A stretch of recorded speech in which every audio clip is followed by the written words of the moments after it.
Hi there.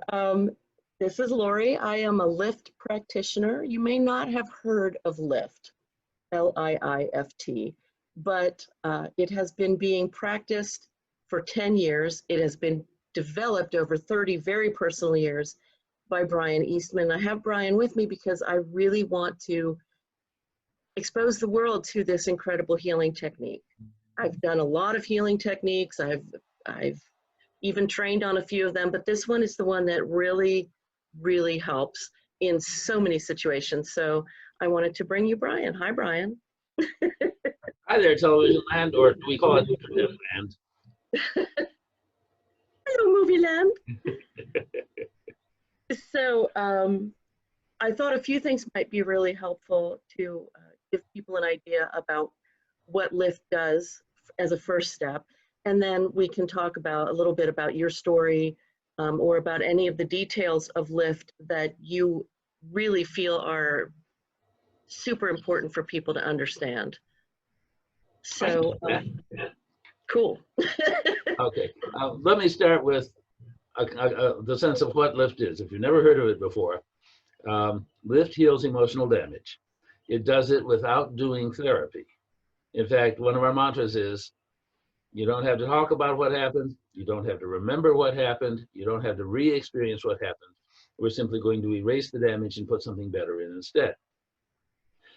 Now, in real terms, what this means is, I don't need to know what happened to you. If you don't remember it, you don't need to know what happened to you. We're not going to talk it to death. What we're going to do is we're going to listen to your own subconscious, which knows everything that happened to you. It knows how to get you back to the innocence with which you were born. You know, it's our belief, and it's my Quaker belief, that we come into this world innocent, and then the experiences we have in the world claw that innocence away from us and give us toxic expectations instead. And LIIFT is designed to remove those toxic expectations and give us back the original expectation of good. Well, let me ask you a quick question, Brian. So for a lot of people who've done therapy, this is sort of the anti-therapy answer, right? Because you said you don't have to talk it to death. You don't even have to talk about it. Yes. How is that possible? How is it possible that I don't have to tell you the details, but it still just works? Well, very simply. There was a study done in the 1960s, 1970s. They were tracking people through traditional therapy. And the researchers wanted to figure out why some people going to therapy got well fast and some people didn't. So as near as I can tell, I've never been able to find the book that reported it. It was a friend who'd read it who told me all about this. They recorded sessions, and then as they were able to identify which of the clients in the psychotherapist's offices were getting well and which weren't, they went back to look at the sessions to see what the therapists were doing wrong with the people who weren't getting well. And what they discovered was it wasn't the therapists. The therapists were doing what they'd been trained to do, and they're trying to do it with everyone. It was the clients who were different. There were the clients who were really compliant. Oh, let's see. Last week we decided we'd talk about my mother. This week, where do you want me to start? They weren't getting well very fast. It was the difficult clients. Oh, I know we said we'd talk about my mother, but I don't want to. I want to talk about this instead. They were the ones getting well. And so the researchers concluded at the end of their study that the ones getting well were following some sort of internal guidance. So as I was creating LIIFT, I thought, internal guidance. Okay, subconscious. Because in transactional analysis, and my work is based on transactional analysis, you were finding what your programming was, what transactional analysis, TA, calls your life script. And you know, you were using usual psychotherapeutic tools, so it took a while, but it was still incredibly effective. They could get people who by traditional psychotherapy were incurable, they got them well. Well, transactional analysis is really hard to find these days. But the concept, so the subconscious knows and has recorded the experience from when you were first in your mother's womb, all the way through. Now, what we say is from pre-birth to age 10, the experiences that you had registered in your subconscious used those experiences to write the internal operating software that from about age 10 on took over your life. It became the automatic pilot, if you will. And depending on what you picked up as messages from parents, from the environment, from other people around, that was where your life headed. And let me use as an example, let's say two recent borns. One of them, say, feeling hungry or maybe needs a diaper change, starts crying, and quickly mom or some other caregiver picks the child up, rocks her, gives her a nipple or a bottle or whatever. Well, what might that child have written into her operating software? I am loved, I'm cared for, my needs are met, I am safe. Now let's look at a less fortunate child, and there's way too many of them. Cries, whap. What would that child have written? They want me dead. I'm on my own. And things of that sort. And so many of my clients and the clients I hear from my other practitioners have that. In fact, I do a lot of work with troubled children because often enough, it only takes one session. They don't have as hefty a load of toxic belief statements in their software. Often enough, one session we can turn their lives around 180 degrees. But I find that there are three belief patterns every troubled child I have worked with has. I expect the worst to happen in my life. The world is a dangerous and unfriendly place. I want to die, or they want me dead. Now, there are two others that many kids had, but not all of them. One of them is, it's all my fault. Oh, yeah, I know that This one. is particularly associated, in my experience, with children of divorce, children who've been abandoned, orphans, children of dysfunctional families. And then to me, the saddest, I'm alone, unloved, and unwanted. Oh, man. Yeah. How do you go through life with a belief system like that? Many people don't. They find ways to kill themselves or to kill their lives. I had one fellow come in long before I even had a name for this, when I was just trying things out. And he said, everything I ever wanted in my life, it always turns to dust. No relationship ever lasted more than 2 months. He had a passion for a particular kind of career. There are only 5 companies in the United States that do it. He couldn't get a job as a janitor at any of them. And he mentioned a couple of things I can't remember. Well, sure enough, we were, I used a different process, but what we came to was, I want to die. And as soon as I had him say those words to check and see if that was part of his software, he stopped sobbing. And he says, when I was 8 and my brother was 9, he died. I've always wished I died instead. Oh, boy. How do you test for those software glitches? We use about one of the few ways the subconscious can communicate. It doesn't have words. It's a computer. It goes on or off. But it controls every piece of function of our body, including whether our muscles are strong or weak. So it becomes a question of knowing the questions to ask or what to have the subconscious say. If it's saying something it believes in, it's going to have a strong muscle. If it's saying something that it doesn't believe in, it's going to have a weak muscle. So in this case, when I told this client, please say, I want to die, and I test him and he tests strong, that's a belief he has in his software. Yeah. Okay. So Right. in that particular case, we had to find a belief to erase that I want to die. And as I recall, the belief we used was, I want to live, I choose to live, I choose to live a happy, healthy, successful life. And we have a process where that can be installed in a matter of less than 5 minutes. So we installed it, and we did a couple other things, and we were done for the day. I've never seen him since. But got a call from him 6 months later to tell me that he had gotten a job with the most prestigious of those 5 firms. They liked his work so much, he had just been appointed a supervisor. And he had this wonderful relationship with a woman. It had been going on for nearly 4 months now, and he was so in love. Yay. Oh my God, fantastic. It's that simple, because when your software changes the program, just, in your computer, if the software operating system has a glitch, sooner or later, you're going to get that blue screen of death from Microsoft. Sooner or later, it's not going to function. I remember Intel at one point had a chip with a fault in it. So when major financial institutions were computing huge numbers, it added them wrong. And it can be that well hidden. You may not have any idea where the toxic belief is. That's part of the job of the practitioner. But once it's identified,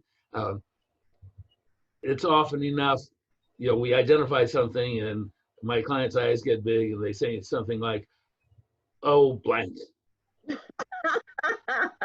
They recognize it right away. Oh yeah, let's get that changed. And 5 minutes later, we've changed it. And then their life goes on a new trajectory. So let me ask you about that. So we take out the old script, as we do, or we alter it, and then what has been your feedback? Because you've done this a lot longer than I have. What's been your feedback for how the change appears?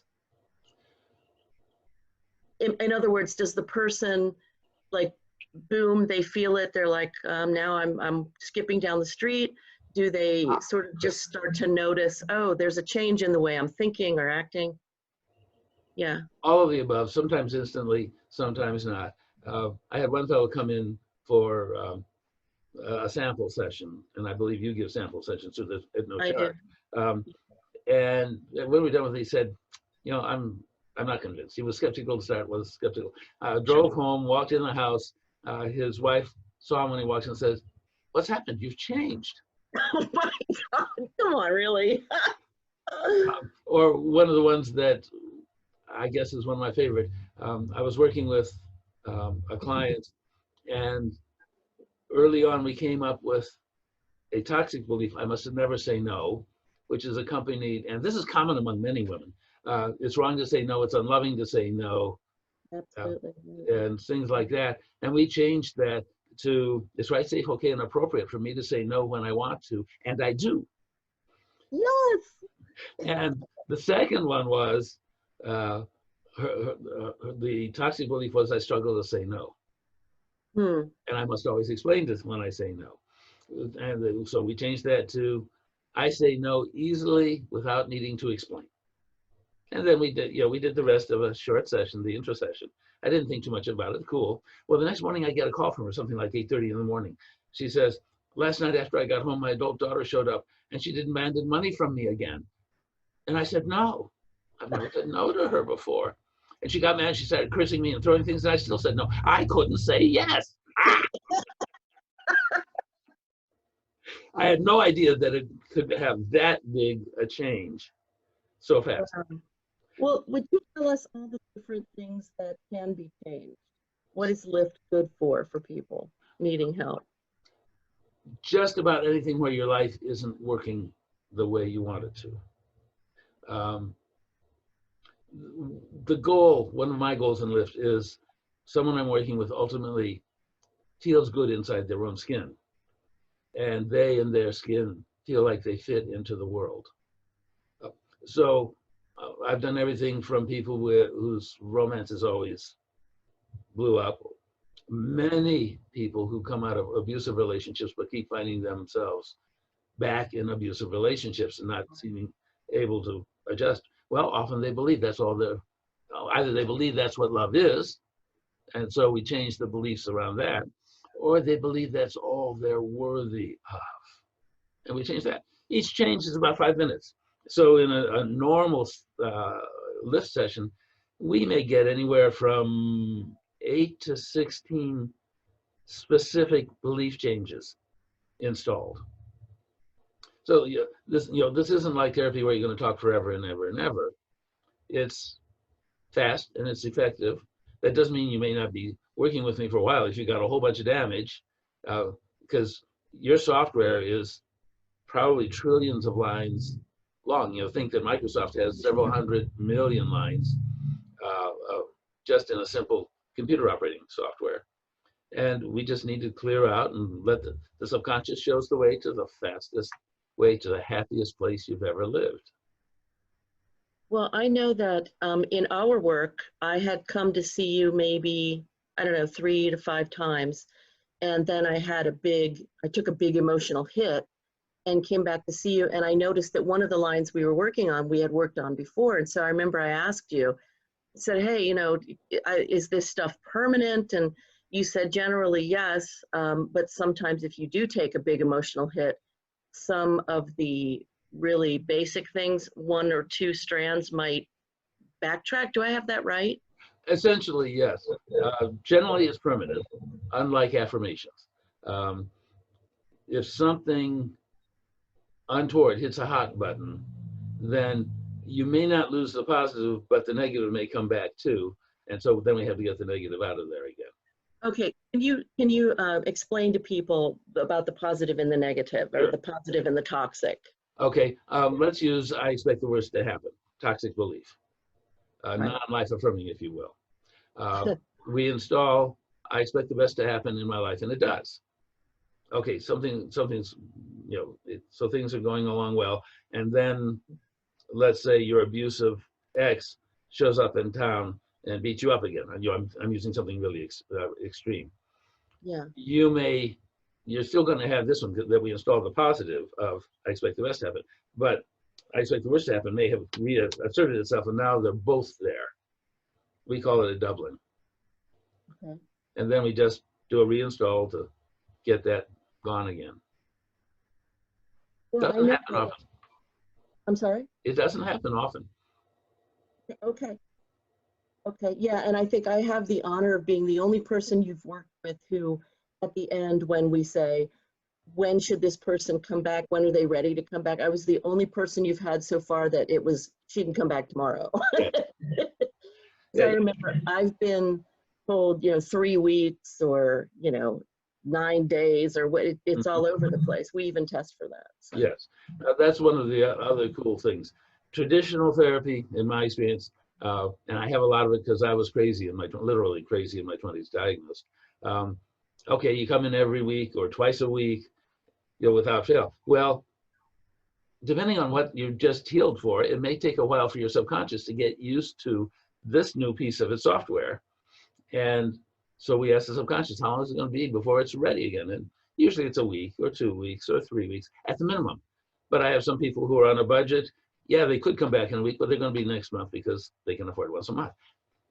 That's fine. And yes, once in a while, someone is so ready to travel that it's a day, or 2 days or 3 days. And that's cool, especially when they see it, they realize, okay, they are really ready to make some major moves forward because the subconscious is ready to adjust that fast. I'm very tuned into energy myself. So when I'm working with someone, I can feel the shift happening. That doesn't necessarily mean they feel it, but I can always feel something happening. And there are times where we don't realize that there's been a shift.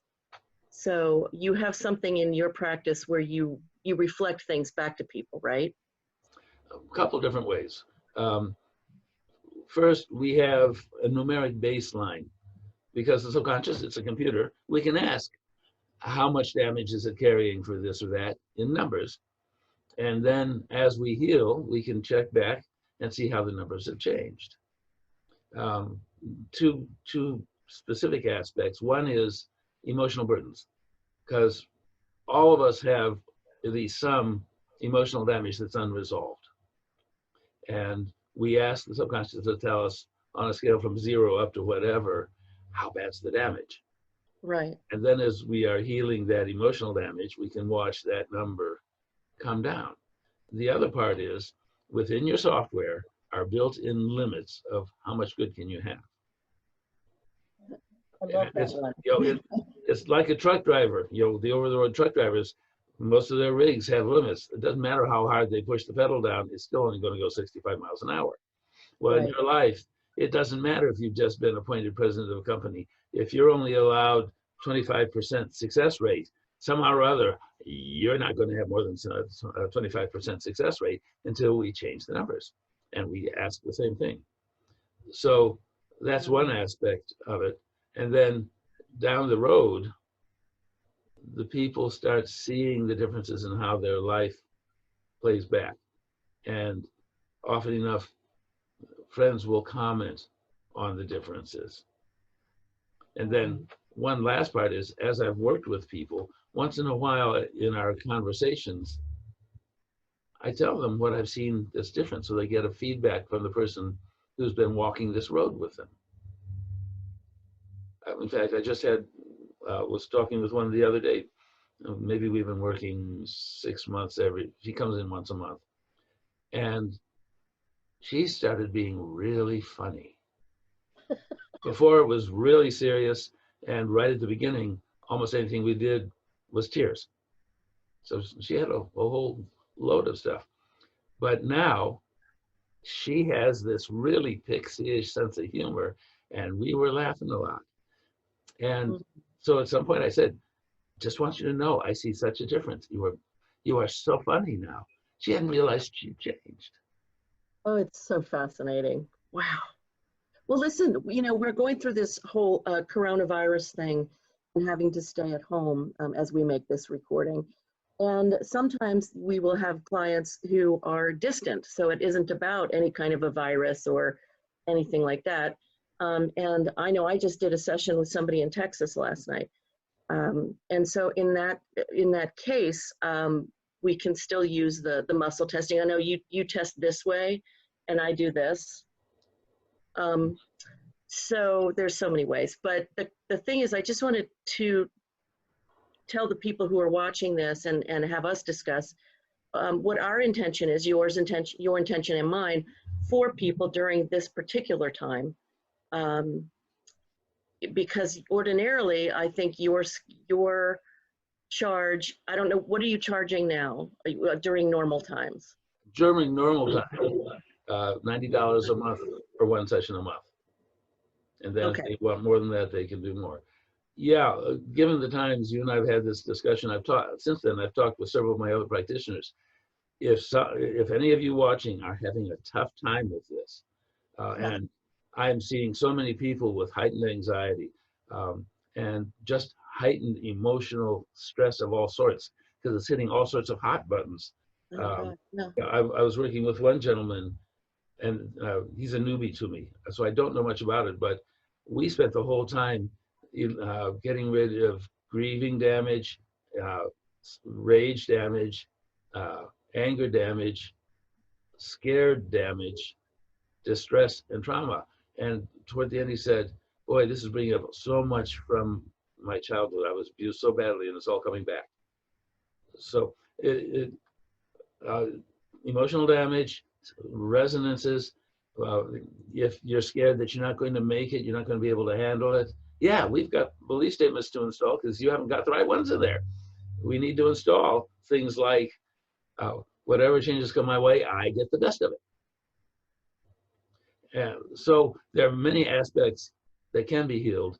And to any of you who are watching, if you're having difficulties, don't let money stand in the way, because I know I've talked with my financial people, and I have several other practitioners who are willing basically to meet you at what you can afford so you don't have to suffer. And so that you can come out of this event with flying colors rather than carrying further damage. Yeah, don't be a stranger to us. Absolutely. Why don't you provide any information that you want people to have to contact you, then I'll do the same, and people can contact us with questions or to set up a sample little 20-minute session, or to just go ahead and set up a... And I want to emphasize, I don't care where you are in the country or the world. Before this, about 30% of my clientele were someplace else in the world. During this point, 100% of my clients are somewhere else in the world. You don't have to leave your house. in order to do this, and it's just as effective. And easiest way is to go to my general website for LIIFT, LIIFT.info. If you want to call instead, 513-724-HEAL, HEAL, which is 4325. You can generally try to reach me between 8 a.m. and 9 p.m. Eastern time. If it's an emergency, you can call me later, but please don't, unless it's an emergency. And we'll get everything set up. And if I'm not the appropriate person, I will connect you with someone who is, one of whom is Lori, who does superb work. Lori, give them how to contact you. Thanks, Brian. So the best way to contact me is through my Gmail email, which is LIIFT and LIIFT has two I's, LIIFTWIPHLORI @gmail.com. That's really the best way to find me. As far as more information about LIIFT, if you need it, I'm actually going to refer you to Brian's website, which is LIIFT.info. I am in the process of putting the finishing touches on my website for this. So I'm just going to refer you to the master's website. And yeah, that was, I don't have that. You're just going to get a spare suspenders, that's all. Let me mention also that if English is not a comfortable language for you, we do have a LIIFT practitioner who is bilingual Spanish and another one who is bilingual Russian and Slavic languages. Oh my God, that's fantastic. So wow. Just get hold of us and we'll connect you however is appropriate.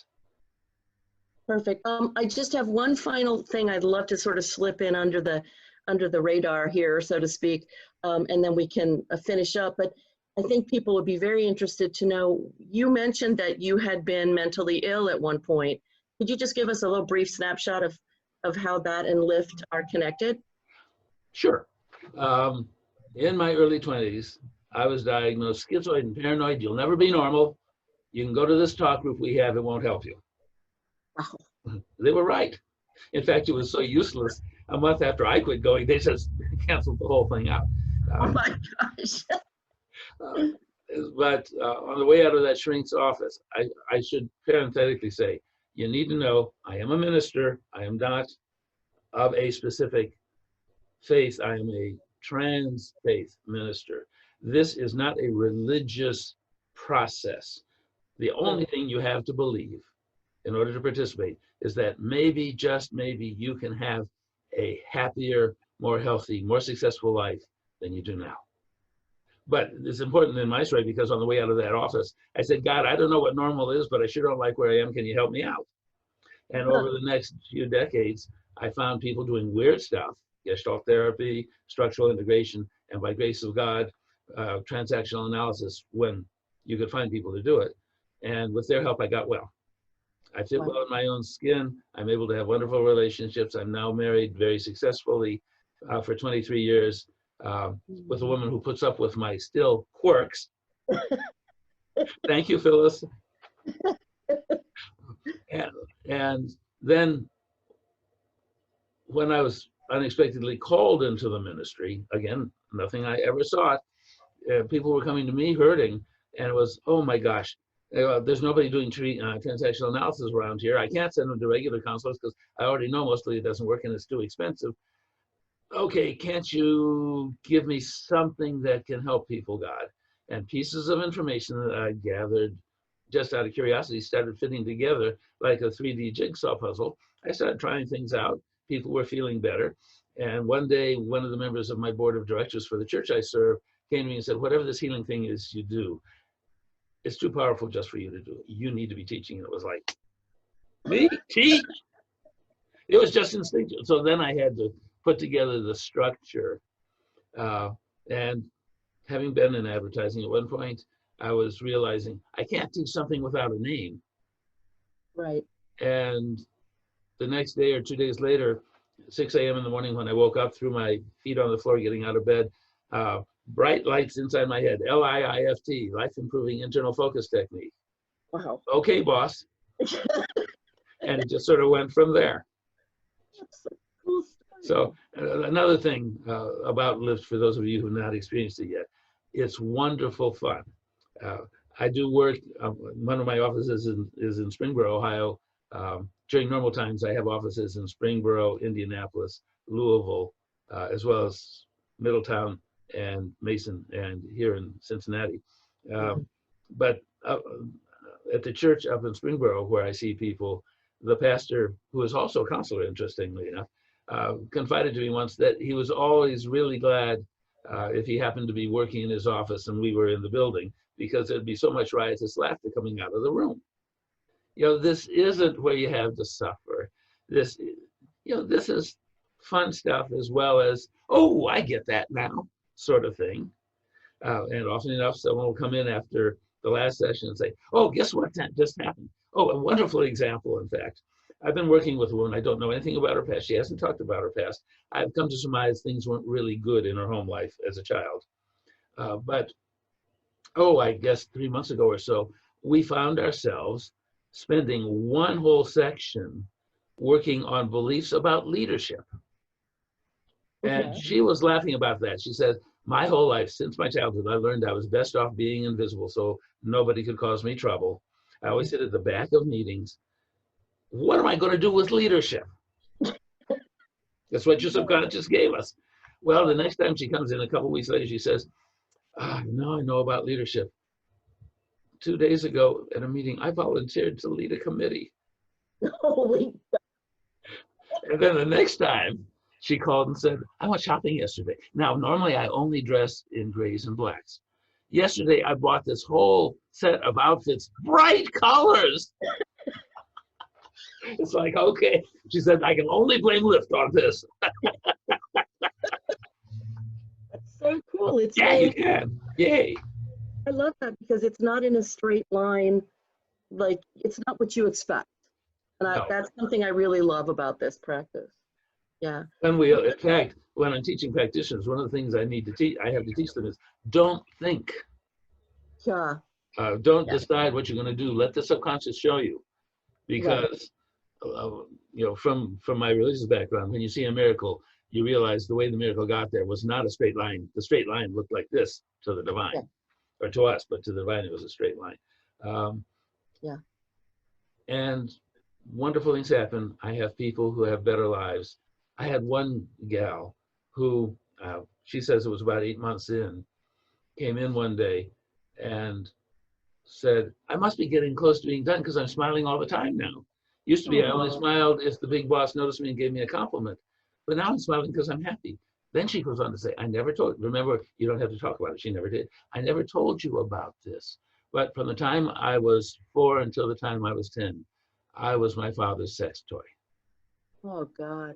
I was in therapy for 21 years, she said, and I still felt as bad. She says, now I still know what happened, but it's dim and it's gray and it's out there in the background. It doesn't bother me anymore. I call it turning down the volume. You still know what happened in your life, but it no longer affects you. Well, that is a beautiful place to end this interview, and I'm thrilled we got to do this. It has been a pleasure talking with you. Thank you for having me. Those of you out at television land, if you have questions, if you're just curious, hey, contact either one of us. Yeah. We'll do our best to answer your questions. If you want to try a sample ceremony, glad to do that. Really a ceremony. Pardon me? You said sample ceremony. Oh, not ceremony. I do weddings. If you want to try a sample session. And Lori and I are putting together a special program, specifically a group healing sessions for folks who are going through this time and would like to help each other heal from the damage so that this troubled time doesn't add to their troubles, but rather they can sail through it together. So contact either one of us about that too. It's still in thinking stages, but in the next week or so, it should be ready. Call us. Call us. Yeah.